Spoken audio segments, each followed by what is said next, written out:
إنما يخشى الله من عباده العلماء.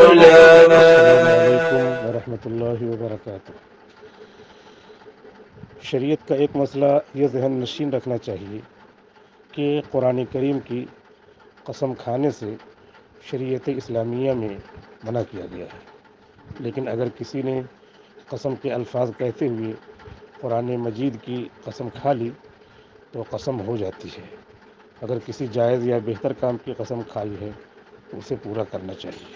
البتہ اگر قسم ٹوٹ جائے یا مناسب کام پر قسم کھائی تھی نامناسب کام پر قسم کھائی تھی اور اسے توڑ دیا تو اس کے توڑنے کا کفارہ یہ ہے کہ 10 مسکینوں کو 2 وقت کا کھانا کھلائے، چاہے تو ہر مسکین کو ایک صدقہ فطر کی مقدار 2.25 سیر گندم یا اس کی قیمت بھی دے سکتا ہے، یا 10 مسکینوں کو لباس پہنا دے، اور ان دونوں صورتوں کی گنجائش نہ ہو تو 3 دن مسلسل روزے رکھے۔ السلام علیکم ورحمۃ اللہ وبرکاتہ۔